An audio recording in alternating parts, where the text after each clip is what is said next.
You ever notice how the things that divide us always get more attention than the things that could unite us? Like, we'll argue for hours in the comments, but won't even look up who controls the systems affecting us both. And the craziest part, most of us actually want the same thing, a future where Africa is respected and the diaspora is connected. So, why are we fighting each other? This is They Lied About Africa, the podcast reclaiming our narratives and reimagining our future. And today, we're talking about a trending moment that's bigger than TikTok because this boycott drama, this diaspora war, it's not just messy, it's manufactured. This episode is part of our Africa Now series where we break down what's actually happening right now in the culture, the news, and the algorithm and remind ourselves of what actually matters. Here's what we're getting into today. We'll talk about where this boycott came from, what people on both sides are saying, and what's actually underneath the anger. Then we're going to break down how these digital diaspora wars distract us from the real fight, the fight for land, for unity, for power. And finally, I'm going to share what it might look like if we moved past the drama and started building the future together. Listen, I'm not here to fuel the flames or pick a side. I'm here to just remind you that while we're out here fighting each other on TikTok, there are billion-dollar decisions being made about Africa without a single African in the room. And we also need to keep in mind that during this moment in time, kids are also starving in Sudan, Congo is bleeding, and African Americans in the United States are still being killed, underfunded, and displaced in their own communities. So this war, it's not just distracting, it's dangerous. So you know when you're watching a reality show and two people are beefing so hard over who sat where at dinner, meanwhile you're just sitting there like, sis, the real issue is that the producers are playing both of y'all. That's exactly what this boycott feels like. So many of y'all may know a few viral TikToks kicked this whole thing off, right? Mostly from an African American creator sharing their bad experience at an African owned braid shops. But soon the rhetoric started escalating. Boycott African businesses, support Black, not African, they don't even like us anyways. And then came the stitches and the duets and the think pieces, and now we're here. Another diaspora war has been created just in time for the algorithm. Some creators also started pushing the hashtag Shea Shelf movement, which was a TikTok driven call for a boycott just a few days ago on August 1st, targeting all African owned businesses, but especially braid shops. There were some people who argued that the whole thing was fake, that the For You page is an illusion with no real traction. And then you got others who doubled down saying that they've been waiting for a moment like this to finally air out how they feel.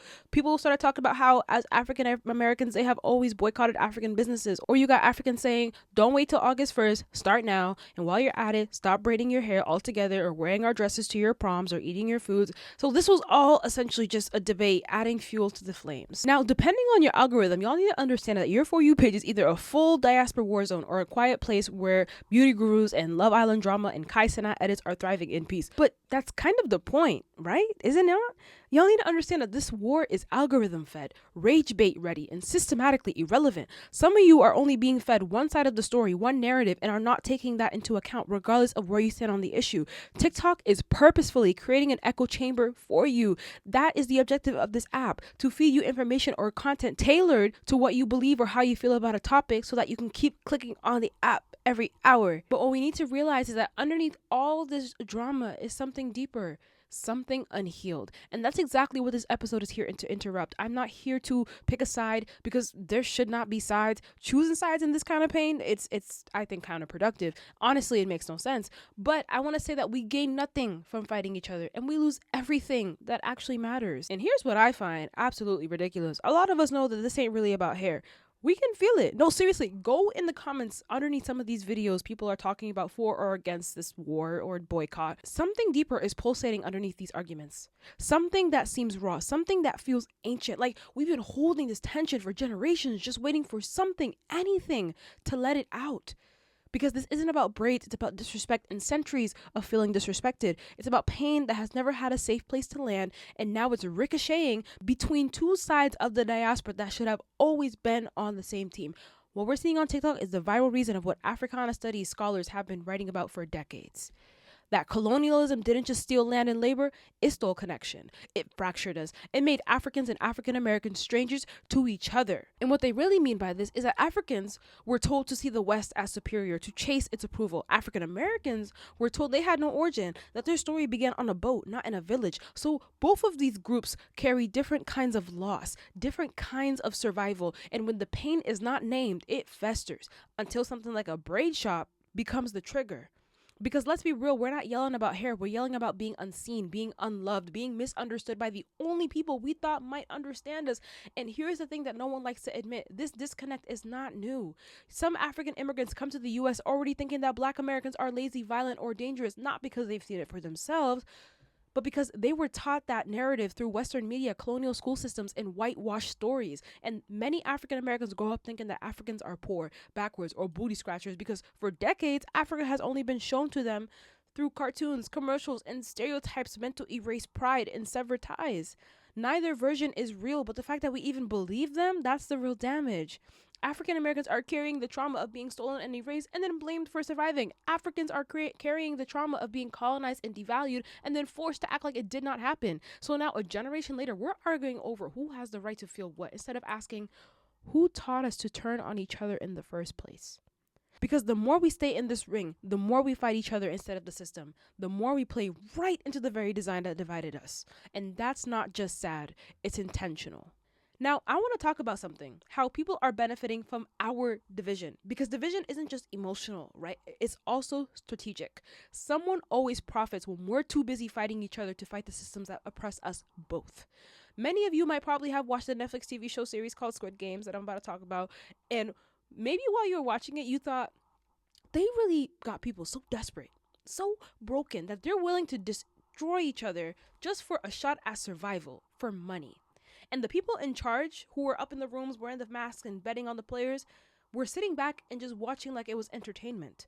That's exactly what this boycott or diaspora war, or whatever you want to call it, feels like. Because the one thing that was in the back of my mind every time I was seeing TikToks on debates of who disrespected who first, or who's really in the right, who's really in the wrong, and people reposting stitches and arguing over braid shop ethics, I kept thinking about how this is all a distraction and that there are more important things that we need to worry about, and how our solidarity could be powerful, that we can solve so many issues happening in each other's communities. Like, for one, like I mentioned in the beginning of this video, billion-dollar decisions are being made about Africa's resources and about policies affecting Black communities in America, and we're not in the room for either. This is what divide and conquer looks like in the digital age. Colonialism isn't just history anymore. It's an operating system. And the more distracted we are by the internal beef, the less energy we have to fight the external systems that created the beef in the first place.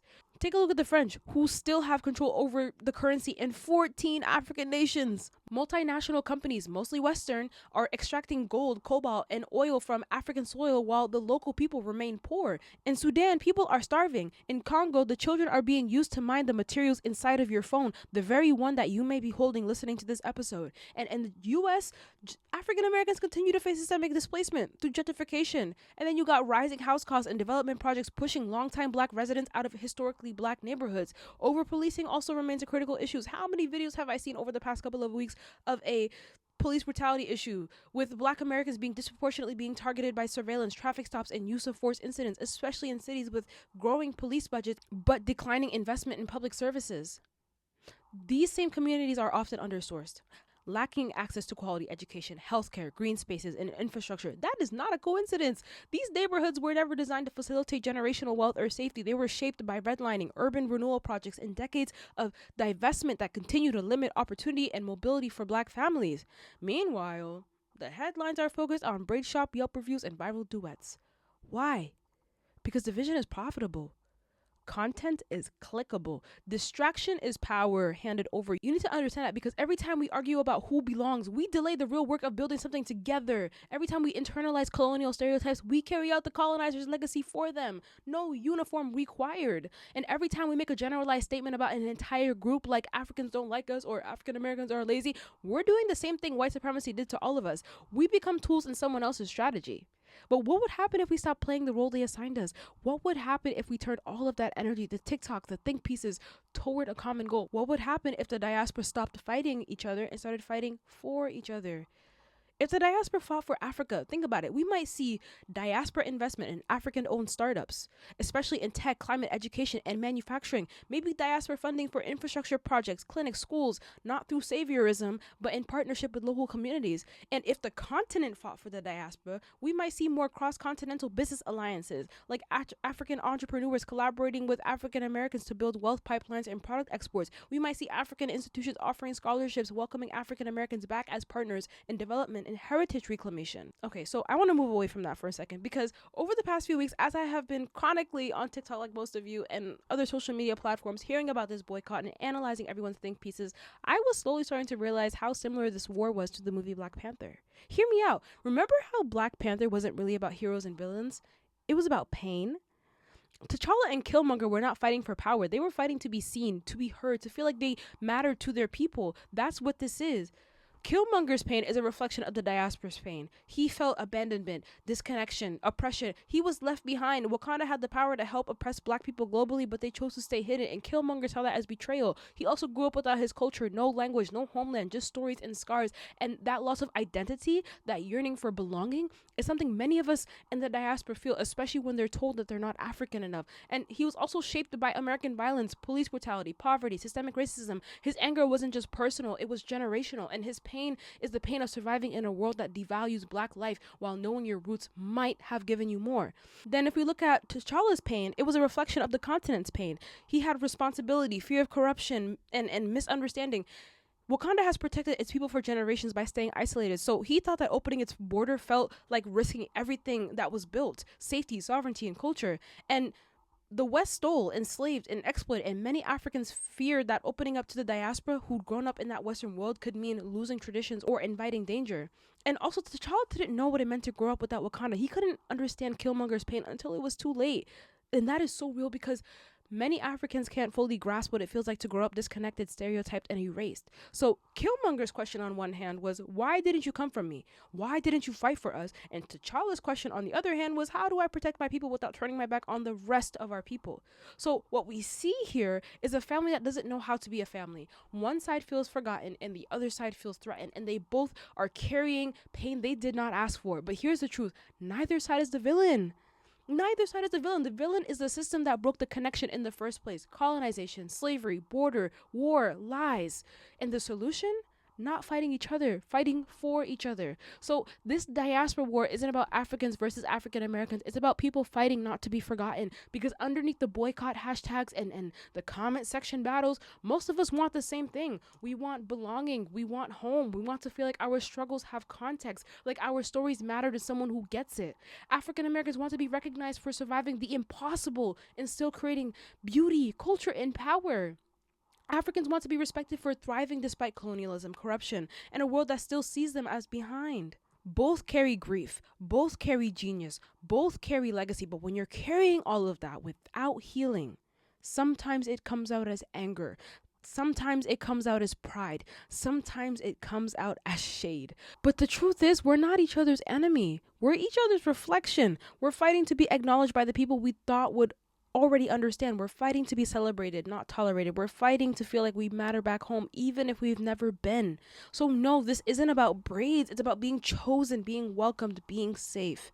And if we want all of that, maybe it's time we stopped shouting across the ocean and started building a bridge. Now, listen, I know this was a lot. I didn't wake up also thinking, let me hop on the mic and solve 600 years of colonial trauma today. But the way my For You page was spiraling, oh my gosh, the TikToks, the duets, the support Black, not African discourse, I was like, no, this cannot be the hill we all choose to die on. And honestly, I've also been there. I tried to explain to my African relatives why Black Americans feel disrespected. I've tried to explain to my Black American friends why some African immigrants come off as judgmental or disconnected. Meanwhile, I'm in the middle like a cultural translator with no paycheck, no PTO, and a splitting headache. And it's wild because deep down, we all kind of want the same thing. We want to feel like we belong somewhere. We want to feel like our culture is respected, not consumed. We want to build something that lasts and still feel like we matter back home. But instead of going to therapy or starting a group chat, we decided to beef across continents over a braid shop.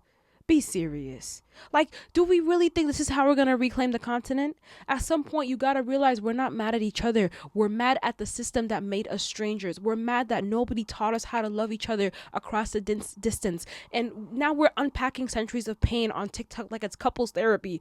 But if the people who were supposed to understand us the most don't, then who will? So yeah, I'm not here with all the answers, and I will never be here with all the answers, but I'm here saying that maybe instead of fighting back, we try to call each other in, because I promise you, there is more power in being understood than in being right.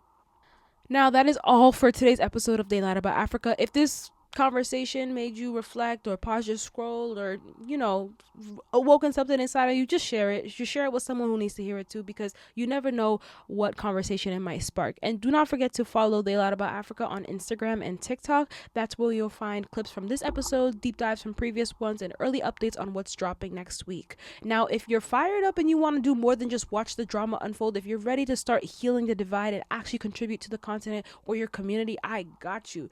Go check out some of our previous episodes. We've got one on climate change and how Africa's leading its own solutions, one on investing in Senegal, yes, even if you've never been, one on Ghana's creative economy and why Gen Z is already building there, and one on language loss for all of us who want to reconnect to our roots but don't speak the language yet. If you care about the content but feel disconnected from it, we're building the bridge episode by episode. And I'll leave you with this. The function of freedom is to free someone else, by one of my favorite authors, Toni Morrison. So essentially, just let's stop reposting division. Let's start reclaiming our story, and let's do it together. I'll see you guys next week.